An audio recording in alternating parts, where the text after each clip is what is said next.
Kita mulai membahas nawacitanya Trump yang berjumlah 14. Iya, saya tahu nawa itu 9, tapi ini hanya membuat kalimat agar kita membuat bahasa yang sangat difahami banyak orang. Yang paling pertama yang kita bahas adalah kita berminat untuk membahas nawacita nomor satunya Trump, yaitu Global Currency Reset Value. Cukup sangar ini aksinya Trump. Gak heran dia taklukkan sudah Federal Reserve ditaruh di bawah Kementerian Keuangan. Lalu akan menerapkan kembali dolar menggunakan underlying emas. Kemudian dia akan mengejar 100 triliun dolar uang fraud, mainannya globalis cabal dengan mainan mereka yang sudah lama, yaitu net short selling. Kabalis bermain di pemerintahan pejabat lama yang kebanyakan adalah orang-orang dari Partai Demokrat sejak zaman Clinton. Inilah yang membuat Trump saat ini dibenci sama Demokrat, dibenci Tiongkok, dan dibenci globalis cabal. Mau bukti mengapa Trump akan melakukan riset global currency? Dalam hal ini global currency-nya adalah dolar. Kita mundur sebentar ke rencana globalis yang mengendalikan currency, yang akan mengendalikan currency dunia melawan dolar Amerika, di mana pegangan mereka mengendur sedikit setelah Trump mengacak-acak transfer SWIFT dan CIA. Globalis putar haluan, cikar kanan, bangun digital currency dan sepakat bekerja bersama Libra. Ketika Libra, digital currency dari Mark Zuckerberg ini bergerak, maka dengan cepat Libra ditolak di banyak bank sentral dunia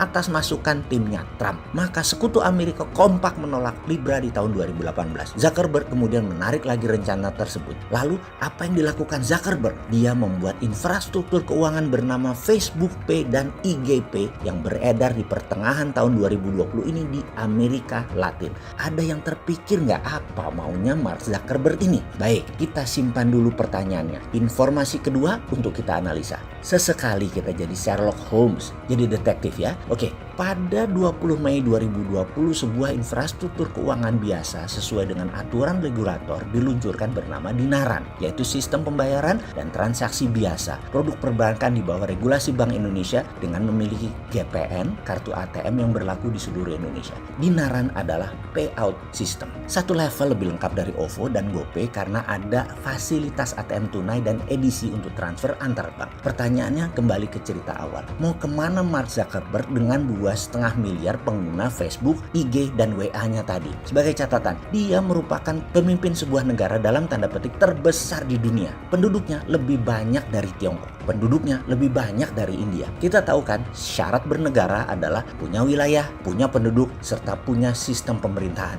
Facebook, IG, dan WhatsApp punya syarat itu semua untuk sebuah negara berdiri. Karena dunia maya, ya Facebook Group ini bisa membuat dunia ini menjadi aktif, menjadi nyata. Dan satu hal terpenting, mengingat marketplace-nya Facebook, IG, dan WhatsApp terbesar di dunia, mengapa tidak dibuatkan internal digital currency yang berlaku di negara Facebook tadi? Ini semua pemikiran mengapa Libra hadir. Maka kecurigaan berikutnya adalah apakah Libra, mata uang digital berbasis algoritma sosmed Facebook, IG, dan WhatsApp ini dengan walletnya Calibra akan tidak jadi diluncurkan? Maka jawabannya tidak mungkin. Saat ini Zuckerberg hanya menunda, tapi tahun 2021 atau tahun 2022 ketika dunia bubrah dengan COVID, ekonomi stuck di banyak negara, maka Libra bisakah meluncur di platform sosmednya untuk marketplace-nya? Jawabannya pasti. Mereka bangun dulu infrastrukturnya, ekosistemnya, lalu pasti dalam 2 tahun ke depan mereka akan luncurkan lagi Libra dengan Calibra sebagai walletnya.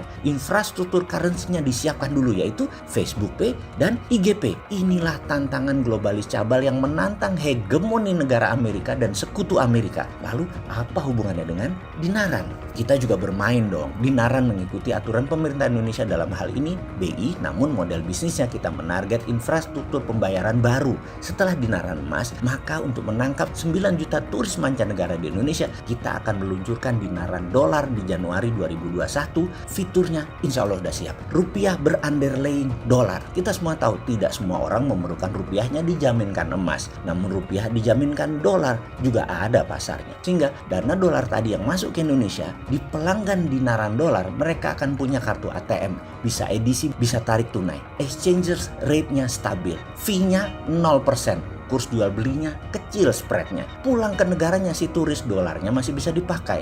Lalu ada peluang lain lagi. Ada 2 juta saudara kita yang berhaji dan umroh setiap tahunnya yang kerepotan dengan real Saudi. Kita pun akan meluncurkan dinaran rial sebagai akun ketiga dinaran. Di Saudi, rial bisa dipakai ATM, pakai debit untuk transfer. Balik ke Indonesia, rupiahnya dimanfaatkan. Tak perlu repot keluar masuk yang bisa rugi kurs. Jadi Facebook Pay, IG Pay, infrastruktur keuangan Libra globalis. Sementara dinaran adalah infrastruktur keuangan lokalis, menguatkan nilai rupiah individu, punya portable personal money changers dan gold exchangers. Lalu yang jadi pertanyaan berikutnya, mungkinkah ke depan ada dinaran Libra? Aduh, kalian ini iseng pertanyaannya. Bosman ini kan pedagang angkringan di atas got trotoar, jadi aja kepengen.